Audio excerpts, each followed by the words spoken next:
3.1절 기념주일이 되었습니다. 오늘은 3월 1일이고 3.1절 기념일과 맞아떨어지는 주일이네요. 3.1절, 젊은 사람들은 3.1절에 대해서 별로 기억이 없을 것입니다.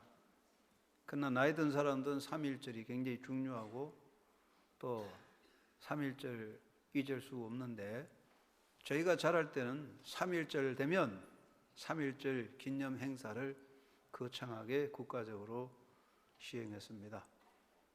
제가 1986년에 미국에 가서 이민교회에서 11년을 사역했는데, 오하이오 클리블랜드 지역의 이민자들은 3.1절 되면 꼭꼭 한인들 다 모여서 3.1절 기념식을 하고, 광복절날 모여서 광복절날 행사를 하고 그렇게 열심히 했습니다. 애국자들이죠. 한국에 오니까 3.1절이 있는 동 없는 동, 교회에서는 하지 모르는 것 같습니다. 3.1절.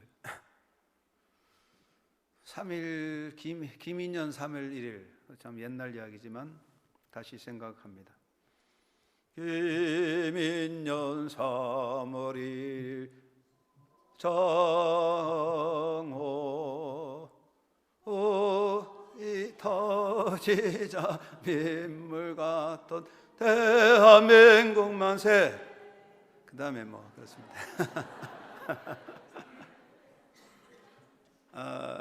어려서부터 불렀던 노래들이 잘 기억되게 됩니다.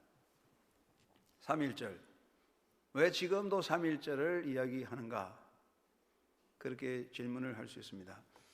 우리 기독교 역사에서 구약을 대표하는, 구약에서 제일 중요한 사건을 치면은 출애굽 사건입니다. 엑소더스입니다.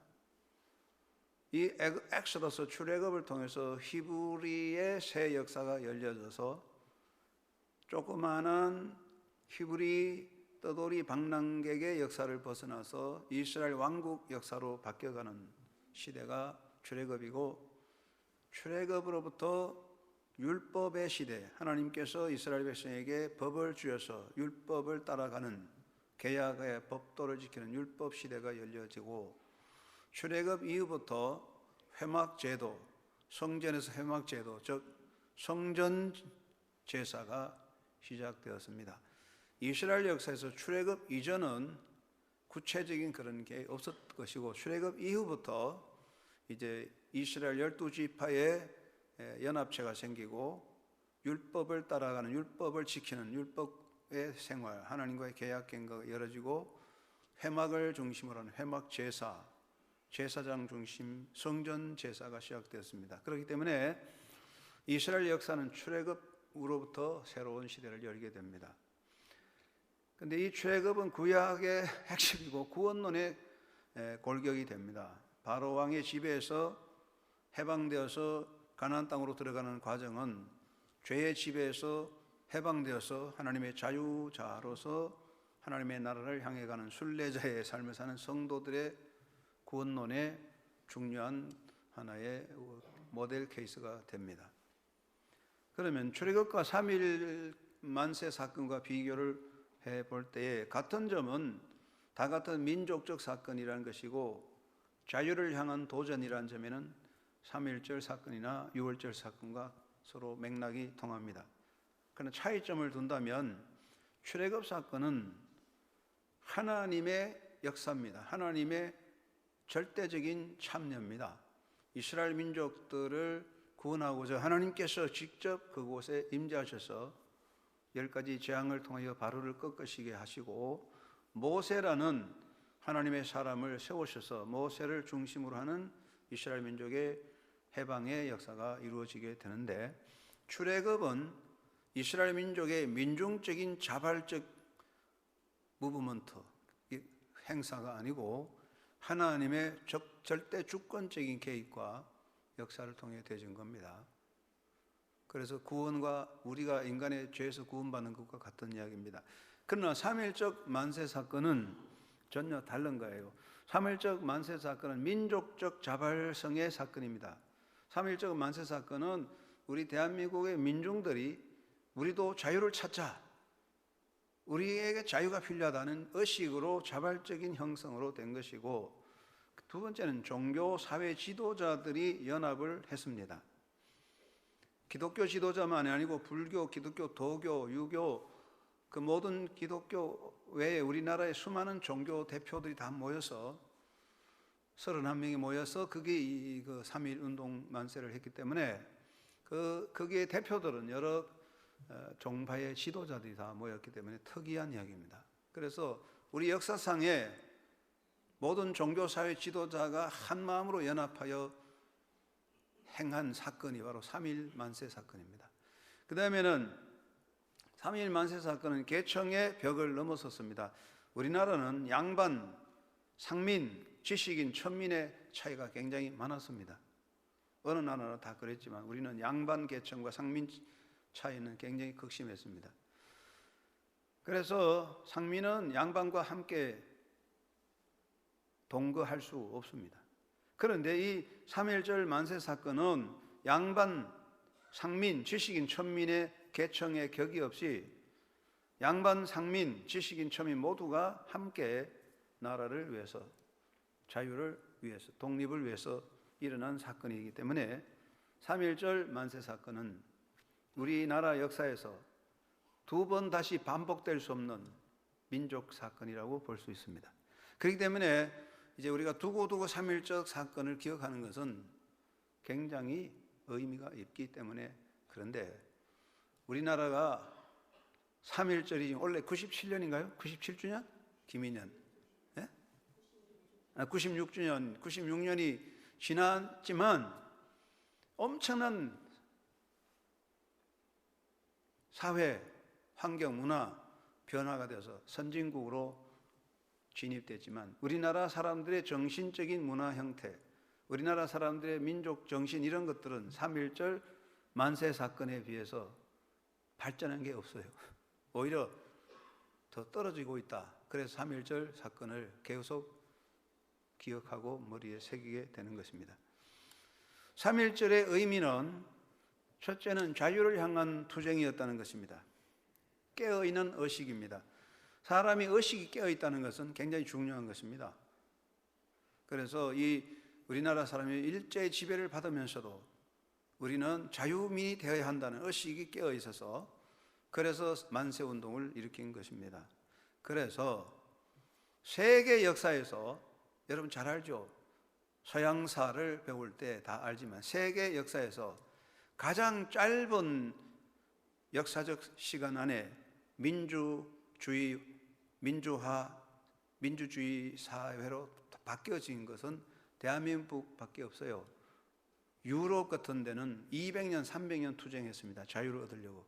그런데 우리는 그 짧은 역사 속에 우리는 완전히 자유민주주의 국가로 돌아설 수 있었던 것은 반세기도 안 되는 사건 속에 일어났던 것은 우리나라 사람들의 마음속에 3.1절 사건에서부터 자유에 대한 투쟁의식이 있었다는 거고 의식이 깨어있는 민족이었다는 것입니다. 두 번째는 3.1절이 중요한 것은 자의적인 합의였습니다. 누가 해라고 명령한 것도 아니고 모두가 함께 우리나라 사람들이 야 이거 우리도 자유를 찾아야 된다는 자유적인 합의였기 때문에 중요한 것입니다. 노예 건성은 노예들은 투쟁을 싫어합니다. 노예 건성은 배부르면 그만이고 자기 자신의 안일에만 치중합니다. 노예들은 협력하지 않습니다. 적당하게 해서 자기만 편안하면 그만입니다. 그런데 우리나라 사람들이 일제에 지배받으면서 독립을 위해서 모두 자의적으로 합의를 했다는 것은 노예 건성에서 탈피되는 역사이기 때문에 대한민국 사람은 노예가 될 수 없는 민족입니다. 그래서 우리나라 사람 어디 가든지 꼴찌를 안 해요. 항상 설치고 잘 다니게 되는 성격이 있습니다. 자유적인 합의이고 그 다음에 중요한 3.1 운동은 비폭력 운동이었습니다. 평화 운동이었습니다. 여기에 우리나라 자유를 얻기 위해서 일본 무기고를 탈취하여 총기를 들고 싸우고 그런 것이 아니라 맨손으로 자유를 향한 외침, 이것이 3.1 운동 사건이었습니다. 그렇기 때문에 오늘 우리 교회 청년 집사님들이 만세 3.1 선언문을 오늘 낭독하시겠지만 그 내용은 대단히 중요한 겁니다. 역사적으로 길이 우리 마음에 담을 만한 가치가 있습니다. 그래서 우리는 3.1절 정신을 다시 새기는 것입니다. 자, 오늘 우리가 여기서 빼놓을 수 없는 건 유대인의 역사입니다. 유대인은 인류 역사에서 가장 긴 역사를 가진 민족인데 최소한 5,000년의 역사를 가지고 있습니다. 인류가 시작한 모든 농산물, 농업 중에서 제일 오래된 농업이 감람나무, 올리브 농사입니다. 올리브 농사는 5,000년 역사를 가지고 있습니다. 올리브 농사와 만큼 오래된 역사가 있는 게 히브리 유대인 역사입니다. 그러면 이 히브리 유대인 역사에서 5,000년 히브리 유대인 역사에서 수많은 고난 없는 시대가 없었던 것이 히브리인입니다. 그래서 흩어져서 고난당했던 세계사 중심에서 가장 많은 시련을 겪은 민족이 유대인입니다. 히브리인입니다. 그러나 지금은 인류 세계소에서 세계 중심에 서 있습니다. 땅도 적고 국가는 작지만 유대인의 영향력은 정치, 문화, 사회, 경제, 기술 어디에든 다 빼놓을 수 없는 영향력을 미치고 있습니다. 거대한 미국을 움직이는 보이지 않는 막강한 힘이 유대인의 힘의 역사가 큽니다. 그러면 사람들은 말합니다. 유대인이 세계적인 자리에 중심에 설 수 있던 이유는 무엇이냐? 어떻게 유대인이 몰락하지 않고 이를 설 수 있었느냐? 가장 중요한 것은 하나님의 백성이라는 것이겠죠. 하나님의 택한 백성인데 인간적으로 세 가지를 말합니다. 첫째는 교육입니다. 유대인은 어려서부터 철저히 공부하는데 어린아이가 태어날 때부터 토라, 율법을 가르칩니다. 그래서 옛날에 율법책은 가죽 양피니까 가죽 토라 책에다 꿀을 발라놓고 어린아이들이 그 토라 꿀을 발린 율법책을 빨면서 자랐다니, 빨면서. 그래서 성경에 하나님 말씀은 꿀송이보다 달다 그랬으니까 그 토라를 자꾸 빨면서 아이들이 하나님 말씀의 달콤함을 느끼도록 그렇게까지 율법 교육을 시켰습니다.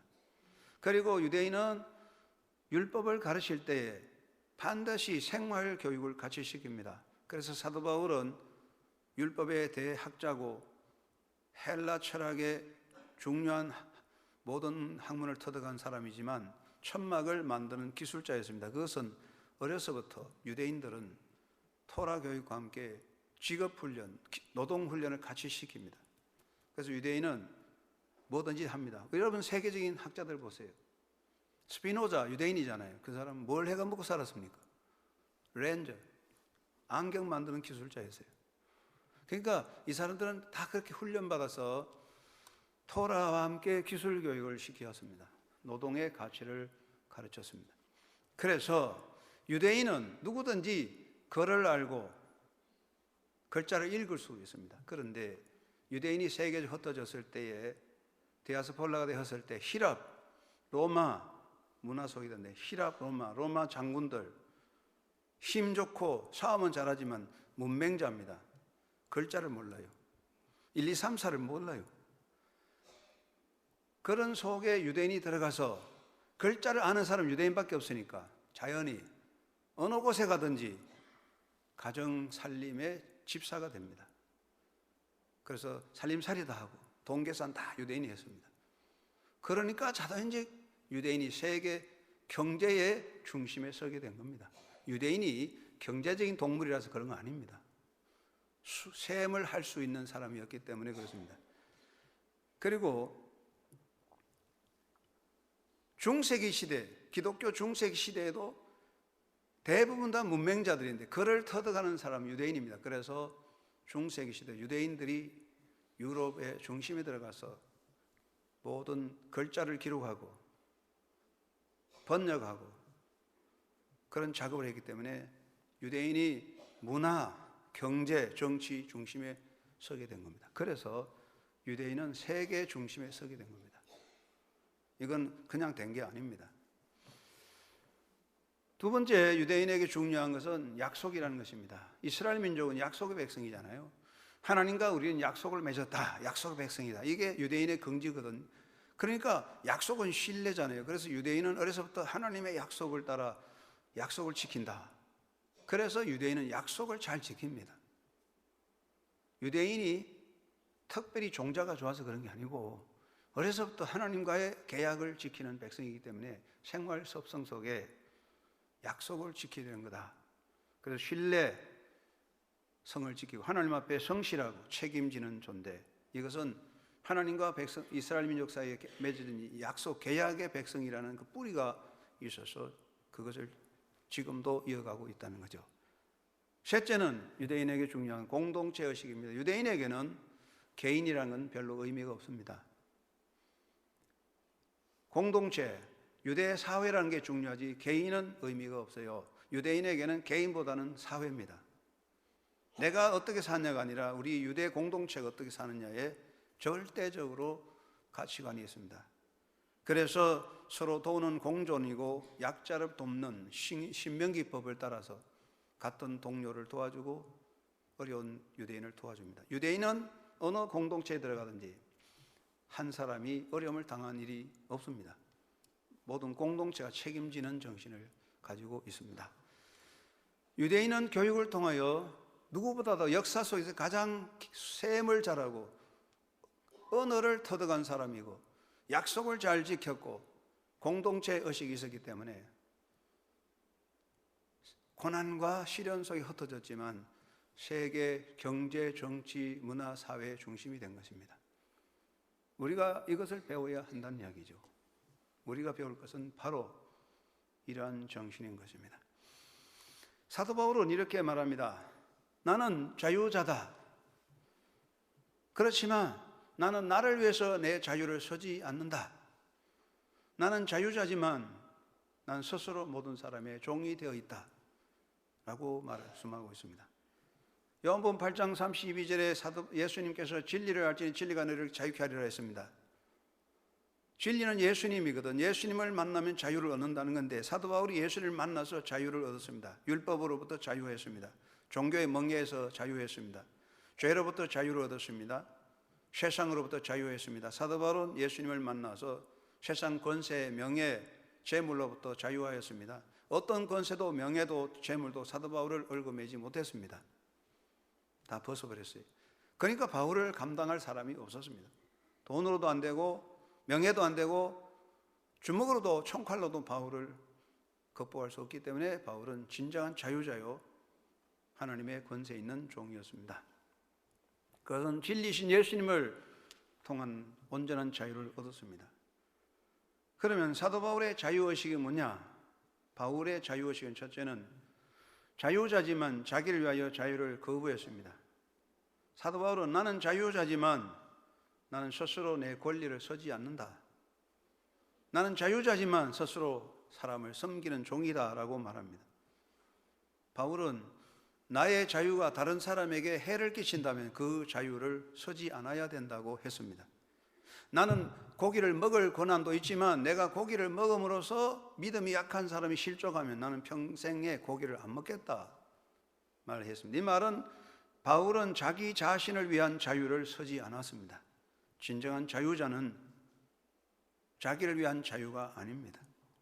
자유자의 의식이 여기 있습니다. 바울은 참된 자유자지만 자유하기 때문에 자기 자신을 위한 자유, 그것이 아니라 다른 사람을 위한 헌신자의 삶이 되었습니다. 이것이 진정한 자유의식입니다. 두 번째는 바울은 스스로 섬기는 종이 되었습니다. 바울은 누가 명령한 거 아닙니다. 바울은 자유자요, 자유시민자입니다. 그러나 모든 사람을 섬기는 종이 되었습니다. 왜 그렇습니까? 복음의 정인이 되기 위해서 그랬습니다. 바울은 자유자이면서도 스스로 섬기는 자가 되었습니다. 이것은 바울의 자유의식입니다. 권력과 돈과 총칼에 얽매여서가 아니라 그 무엇도 그를 사로잡을 수 없고 사도 바울의 말씀대로 나는 아무것도 가진 거 없지만 나는 모든 것을 가진 자로다 라고 선포하는 정말 자유자입니다. 그러면서도 바울은 어느 곳에 가든지 사람을 섬기는 종으로서 살고도 했습니다. 왜 그렇습니까? 그것이 바로 진정한 자유입니다. 세 번째, 사도 바울은 나는 사나 죽으나 주의 것이라고 하는 책임감, 복음의식이 강했던 사람입니다. 나는 사나 죽으나 주의 것이다. 복음을 위해 산다. 바울은 생명에 대한 책임의식이 너무나 강했습니다. 바울은 일에 대한 책임이 아니라 생명에 대한 책임이 그 마음을 사로잡았습니다. 그래서 바울은 평생 복음적인 사명을 위해 사는 삶을 위해 인생을 걸고 하나님의 현존 앞에 서서 예수님 앞에 서 있는 모습으로 살았습니다. 이것이 자유자입니다. 바울의 자유의식은 진정한 성숙한 자의 자유입니다. 오늘 우리는 이 사도 바울을 통해서 자유의식을 배워야 합니다. 오늘 한영교회 성도 여러분 모두가 예수 안에서 자유를 얻은 진정한 자유자인 줄로 믿습니다. 여러분 정말 자유자가 맞습니까? 우리 다 자유자입니다. 그러면 여기서 자유의식을 가져야 됩니다. 저는 세 가지 의식을 말씀드리려고 생각합니다. 첫째는 우리가 진정한 자유자로서 사회의식을 가져야 되겠습니다. 이제는 민족의식이 아닙니다. 한민족 이런 이야기는 통할 수 없습니다.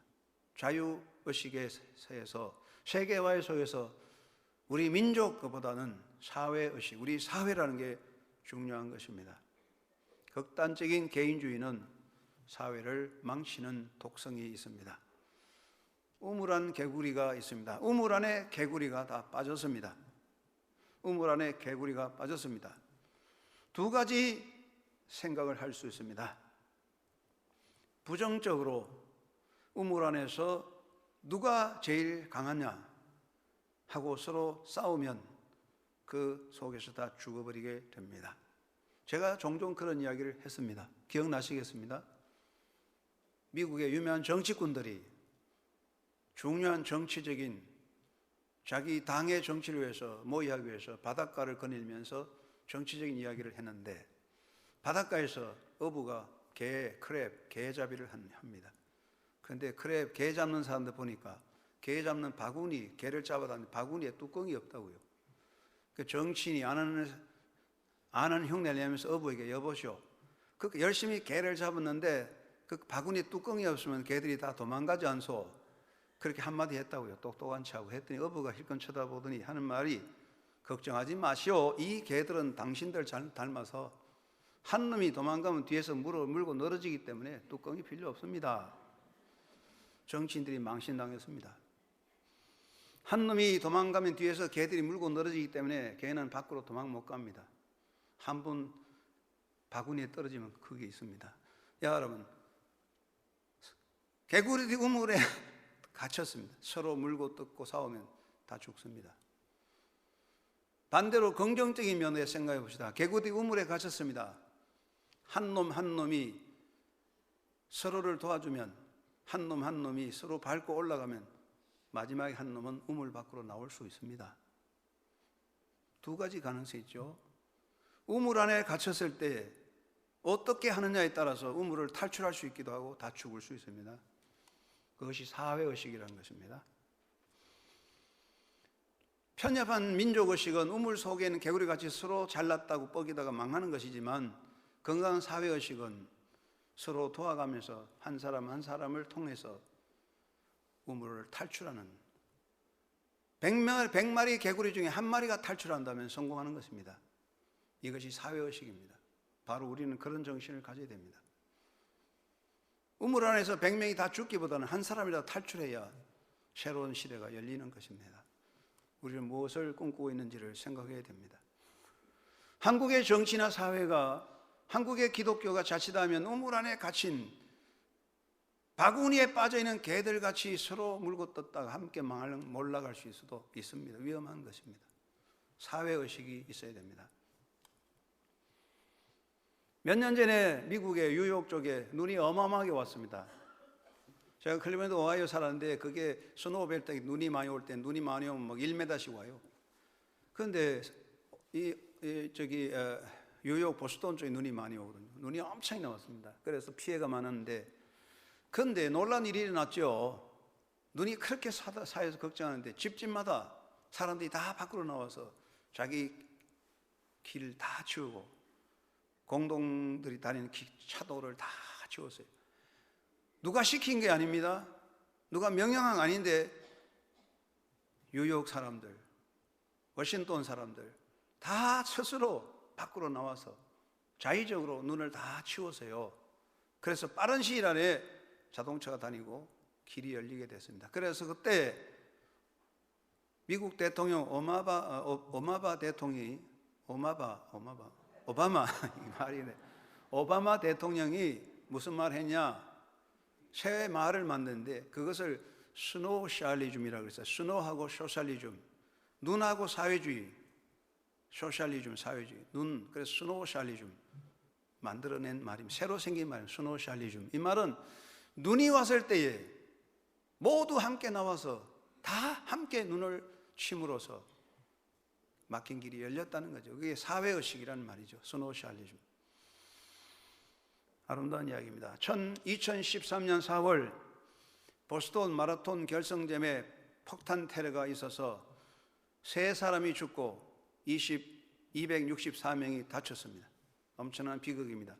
그리고 1년 지난 2014년 4월 15일 보스턴에서 미국의 유명한 야구 대회가 있었는데 레드삭스 홈 경기에서 미국 야구 대회가 열렸습니다. 그때 보스턴 관중들은 현수막을 붙였습니다. 거기 나온 현수막이 이겁니다. Boston is not a city, it is a family. 보스턴은 하나의 시가 아닙니다. 보스턴은 가족입니다. 멋있는 말이죠. Boston isn't a city, it's a family. 보스턴은 시가 아니라 우리는 다 가족입니다. 멋있는 이야기입니다. 사회의식이죠. 그래서 그때 나온 말이 보스턴 스트롱, 보스턴 강하다. 보스턴 스트롱이란 말이에요. 보스턴 강하다는 말이 생겼어요. 테러를 통해서 어려움이 있었지만 조금도 굴하지 않고 우리는 한 가족이다. 함께 문제를 해결해가는 성숙한 정신, 이것이 사회의식입니다. 자유민의 정신입니다. 2014년 10월 9일 US 항로에 이런 일이 생겼습니다. 엘버트 마들 육군 특공대 1등 상사가 US 항공 비행기를 타고 3등 칸에 탔는데 군복을 입었는데 어떤 행사에 참여하려고 군복을 입었는데 군복 상의, 그게 여러 가지 계급장과 훈장이 붙은 군복 상의를 따로 보관해 달라고 스튜디오에서 부탁했습니다. 이 군복 상의가 찌그러지면 안 되니까 따로 보관해 달라고 했더니 승무원이 3등 칸에는 군복, 양복을 따로 보관할 곳이 없으니 안 된다고 했습니다. 여러분 자동차, 비행기 우리는 3등 칸만 타니겠지 1등 칸에 가면 양복 따로 보관하는 양복이 따로 있거든요. 그러니까 승무원은 안 됩니다. 1등 칸에 가야 됩니다 하고 거부했는데, 그러니까 엘버트 마들 육군 특공대 1등 상사가 아니 지금 양복이 다 찌그러지면 안 되니까 좀 해주세요 하고 왈가왈부 시비가 붙었는데, 이것을 보고 있다가 1등석에 손님 한 분이 와서 내 자리 양보할 테니 당신이 내 자리에 가시오. 그래서 그 군인을 1등 칸으로 보내고 그의 상의, 군복 상의를 따로 보관하도록 배려해 주었던 것입니다. 이것은 간단한 이야기 같지만 바로 사회의식입니다. 나라를 위해서 싸운 군인을 위해서 내가 1등석을 양보하고 군인이 입은 자랑스러운 군복, 훈장이 붙은 그 군복을 잘 보관하는 것이 사회 정신이죠. 그게 어떻게 보면 미국 정신이라고 할 수 있는데, 우리가 이 사회의식을 가져야 됩니다. 우리는 너무나 좁은 우물한 개구리같이 너무나 빈약한 정신을 가지고 있습니다. 우리는 자유민으로서 사회의식을 다시 회복해야 될 때가 왔다고 생각합니다. 두 번째는 책임의식입니다. 성숙은 책임입니다. 책임이 없는 자유는 개판입니다. 제가 하는 말로 책임 안 지는 자유는 개판 자유다. 책임 안 지고 자유만 누리면 개판되는 거예요. 나는 자유다 하고 마음대로 말하되 책임 안 지면 개판이죠. 우리 예배 그렇잖아요. 예배 목사님, 나는 좋을 자유도 있고 말할 자유도 있고 떠들 자유도 있습니다. 다 떠들어버리면 예배가 개판되는 거예요. 우리가 그렇습니다. 아무도 책임 안 지고 말만 하고 책임 안 지고 약속만 하는 사회, 개판 사회가 될 수밖에 없습니다. 책임 없는 지도자들은 국가에 해를 미칩니다. 책임지지 않고 공약만 내밀고 정량만 내밀면 결국은 나라가 혼란하고 든든히 설 수 없습니다. 자기 자신이 원하는 것을 자기가 원하는 것을 얻고는 뒤로 빠져버리는 술책, 내가 원하는 것을 얻고 그 다음에 뒤로 빠져버린 술책이 사기꾼입니다. 우리나라 정치꾼들은 자기 목적을 얻고 나서 뒤로 빠져버립니다. 아무도 책임 안 집니다. 누가 그 공약을 책임지겠습니까? 제가 이번에 지방 내려갔더니 어떤 어부가 그런 말을 하더라고요. 어부가 불만하면서 양어장한다고 국가로부터 5억을 돈 출처받으면 한 3억 정도 쓰고 2억 정도는 저 도시에 가서 아파트 사고 다 그렇게 한대요. 서민들은 구경만 하고 도대체 이게 나라가 되겠습니까? 그런 이야기 하고 있습니다. 그리고 그분이 그래요. 지금 경남 쪽에 바닷가에 새로 시작한 게 전복 양식장이 시작됐대요. 하는 말이 지금 전복 양식은 해남, 호남에서 전복 양식을 많이 하는데 호남에서 전복 양식이 잘한다고 경상도에도 바닷가에 전복 양식 시작했대요. 그래 그분이 말하기 앞으로 보세요. 몇 년 안에 전복 양식 다 망할 겁니다. 지금 해남에 전남에서 전복 양식하는 것도 생산이 넘쳐서 남아 돌아가는 판인데 여기 또 새려서 다 망한다. 정치인들의 공약 때문에 생긴다. 아무도 책임지지 않습니다. 여러분 역사의 내일 누가 책임집니까?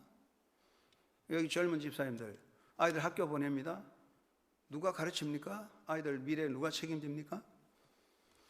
책임의식을 만들어야 됩니다. 약속을 지키고 일에 성실하고 말에 실천을 할 수 있는 책임정신이 굉장히 중요합니다. 이것이 우리가 살아갈 미래입니다. 삼성에서 만든 전자제품은 삼성이 책임져야 됩니다.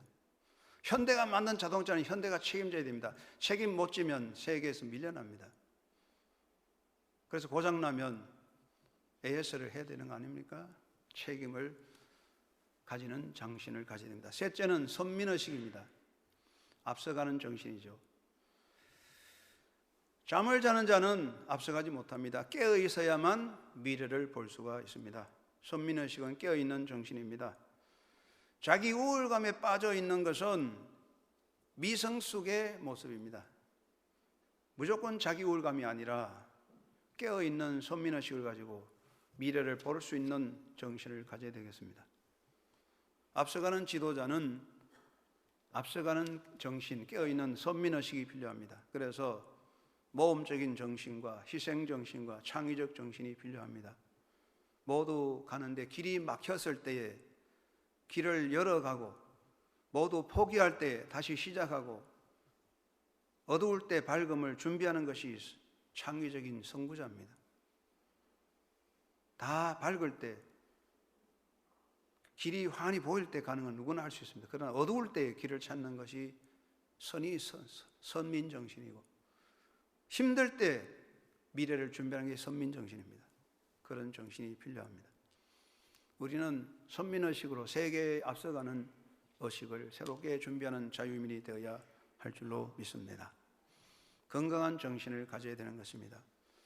보스턴 마라톤 테러에서 에드라인 헤슬렛 데이비스라는 여자 볼룸 떼순 선수인데 보스턴 마라톤의 결승전에서 응원하다가 테러 폭탄이 터져서 다리 하나가 잘라졌어요.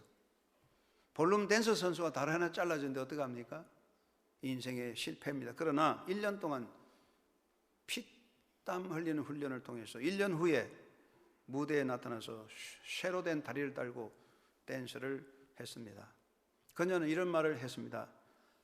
I am a survivor. I am not victim. 나는 생존자지 나는 희생자가 아닙니다. I am a survivor. I am not victim. 이게 멋있는 말이죠. 우리 대한민국 사람은 피해의식이 가득합니다. 대통령에게 아파트가 물러내라. 배가 빠졌는데 대송이 책임져라. 우린 전부 피해자입니다. 목회를 하면서도 교인들이 피해의식이 강한 것 같아요. 이거 책임져야 되지 않냐? 책임져라고. 우리 모두 대한민국 사람 피해자입니다. 세월호의 유가족뿐 아니라 대한민국 전부 피해자예요. 전부 피해자입니다. 책임져라고. 우리는 헤어날 수 없어요. 병든 정신입니다. 우리는 피해자입니까? 우리는 생존자입니다.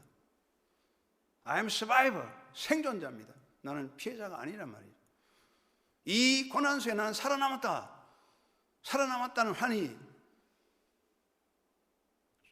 모든 사람이 죽었는데 나 혼자 살았다. 그러면 살아난 자에 대한 사명. 이것을 깨닫고 나가야 하는 의식. 이것이 새로운 정신입니다. 왜 우리 모두가 희생자입니까? 왜 우리 모두가 보상만 바라고, 왜 우리는 누군가를 향해 책임만 묻고 있습니까? 내 책임은 어디가 있습니까? 내가 살았다는 데한 가치는 왜 잊어버리고 있습니까? 주님께서 나를 구원하려고 생명의 희생의 십자가를 지었는데 왜 우리는 서바이벌하는 생존자에 대한 가치를 생각하지 않고 계속적으로 희생자라는 생각에 빠져서 피해의식에 빠져 있습니까? 이것은 바로 실패자의 정신인 것입니다. 우리는 자유의식을 가져야 됩니다. 여러분 모두가 조그마한 민족 공동체를 벗어나 사회라는 의식을 가지고 새로운 시대를 열어가고 책임의식을 가지고 선민의식으로 하나님 앞에 바로 서야 할 것이라고 생각합니다. 여러분 모두가 그런 자유민의 의식을 가지고 새 역사를 열어가는 시대에 깨어있는 영적 지도자들이 되시고 그런 자녀들을 양육하는 사랑하는 성도들의 삶이 되기를 주의 이름으로 축원합니다. 하나님 아버지